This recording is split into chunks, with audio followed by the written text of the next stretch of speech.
Lionel மெஸ்ஸியோட அர்ஜென்டினாவை என்னைக்குமே குறைச்சி எடை போட்டுறாதீங்க. அதாவது நிறைய பேர் சொன்னாங்க அவர் தான் இந்த வாட்டி டீமுக்கு லைபிலிட்டியா இருக்க போறாரு, அவராலேயே வந்து அர்ஜென்டினாவோட பெர்ஃபார்மன்ஸ் டிராப் ஆக போகுது அப்படி இப்படின்னு சொல்லிட்டு ஃபேக் ஆஃப் ஹிஸ் கரியர்ல வந்தாரு. அவரோட ஃபர்ஸ்ட் வேர்ல்ட் கப் ஹேட்ரிக்கை வந்து ஸ்கோர் பண்ணாரு. அதுக்கப்புறம் ஜெர்மனி லெஜெண்ட் க்ளோஸோட மோஸ்ட் வேர்ல்ட் கப் கோல்ஸ் ரெக்கார்டை வந்து க்ளோஸ் பண்ணிட்டாரு. இன்னும் ஒரு கோல் அடிச்சா இப்ப மெஸ்ஸி தான் டாப்ல இருப்பாரு.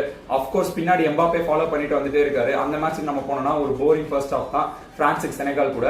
அதுக்கப்புறம் செகண்ட் ஹாஃப்ல பார்த்தாங்க ஒலிசேவோட பாசஸ் வந்து பயங்கர டிப் அண்ட் ஷார்ப்பா இருந்துச்சு. அதை வச்சு எம்பாப்பேக்கும் பாஸ் போட்டாரு, எம்பாப்பே ஒரு பிரேஸ் போட்டாரு. அதுக்கப்புறம் அப்படியே நீங்க நெக்ஸ்ட் வந்தீங்கன்னா எர்லிங் ஹாலண்ட் நார்வேக்கும் ஃபர்ஸ்ட் வேர்ல்ட் கப் தான், எந்த பிரஷரும் இல்ல. ஹாலண்ட் எப்பவுமே நீங்க எங்க பால் போட்டாலும் காலை நீட்டி அவரோட வித்தையெல்லாம் காமிச்சு கோல் அடிச்சு அவரும் பிரஷரே இல்லாம வந்து இப்போ நார்வேவை அந்த குரூப்போட டேபிள் டாப்ல வச்சுட்டு இருந்தாங்க.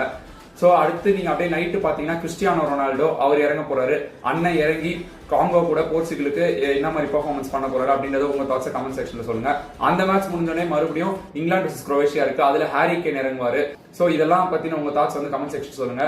மெஸ்ஸின்ற பேரை வந்து இன்னைக்கு ஃபுல்லா நீங்க சோசியல் மீடியால இருந்து நீக்கவே முடியாது, ஏன்னா இது அப்படிப்பட்ட ஒரு பெர்ஃபார்மன்ஸ்.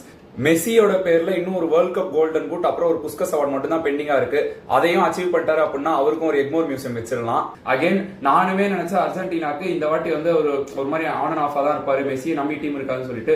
இப்போ அவங்களோட டிஃபென்ஸும் நான் சொல்றேன் நல்லாவே அந்த டிசிப்ளினா இருக்கு. அண்ட் தென் மிட்ஃபீல்ட் லைனும் வந்து பாசஸ் எல்லாம் நல்லா இருக்கு. எமி மார்டினஸ்க்கு அந்த ஒரு ஆஃப் சைடு டிஸ்அலவுட் கோலை தவிர பெருசா இந்த மேட்ச்ல எதுவும் வேலை கிடைக்கல. இதே பர்ஃபார்மன்ஸ் அர்ஜென்டினா புல் ஆஃப் பண்ணிட்டு வந்தாங்க அப்படின்னா அவங்கள டைட்டில் டிஃபென்ஸ் பண்றதுல இருந்து யாராலையுமே தடுக்க முடியாது.